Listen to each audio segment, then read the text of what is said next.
Bonjour. Ma sœur me vole toujours ma nourriture, je me ridiculise à sa remise de diplôme pour l'arrêter. Je viens d'une famille de 6 personnes, mes parents, ma grande sœur, mon grand frère, mon petit frère et moi. Souvent, pour nous inciter à bien nous comporter, nos parents nous achetaient nos bonbons préférés pour les grignoter dans la voiture. Je n'ai jamais vraiment été une personne généreuse, je n'aime pas trop partager pour le plaisir de partager. Mes parents, cependant, essayaient d'élever des enfants respectueux et généreux, et m'obligeaient souvent à partager des choses, même si je ne le voulais pas. C'est très bien, mais ma sœur a abusé de ce système.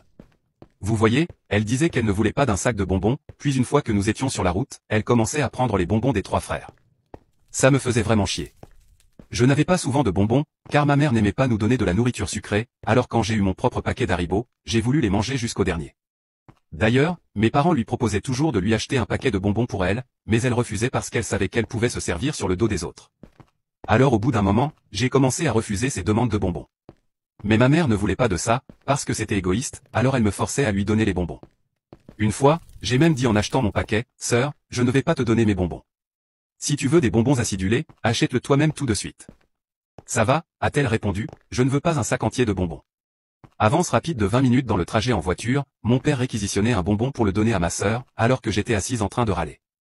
Cela a duré des années. Ma vie entière, vraiment. Et je détestais ça. Je cachais mes bonbons quand je les recevais, j'essayais de les garder hors de sa portée, mais un parent intervenait toujours. Avance rapide jusqu'à la remise des diplômes de ma sœur. Elle a maintenant 22 ans, je suis en dernière année de lycée, et nous sommes dans son école, dans un restaurant chic, pour fêter la remise de son diplôme le matin même. Tous les membres de la famille proche et élargie, quelques amis proches de ma sœur et son petit ami de longue date, que je rencontrais pour la première fois, étaient présents. Donc, assez de personnes pour que ce qui suit soit embarrassant pour ma famille. Notre repas se termine et ma mère propose d'acheter un bon dessert pour ceux qui en veulent. Mes frères, mon père et moi l'avons prise au mot. J'ai commandé un fondant au chocolat avec de la crème anglaise par-dessus. Ma mère propose à plusieurs reprises à ma sœur d'acheter tout ce qu'elle veut, mais ma sœur dit qu'elle ne peut pas manger un dessert complet en ce moment, et refuse à chaque fois. La nourriture arrive, et tout le monde regarde la mienne. Je suis assise en bout de table, à la vue de tous, alors c'est difficile de ne pas regarder, et en plus de la part de gâteau qui est grande et délicieuse, le fondant au chocolat est énorme et alléchant. Honnêtement, c'était assez impressionnant. Et juste au moment où la nourriture est placée devant nous, ma sœur dit, je vais juste prendre une bouchée de tout le monde. À ce moment, je vois rouge, j'ai des flashbacks de toutes les fois où ma nourriture a été volée. Logiquement, la bonne chose à faire aurait été de donner une seule bouchée. Je veux dire, c'était sa remise de diplôme, c'était un énorme fondant, ça n'aurait pas été une perte. Mais c'était devenu une question de principe.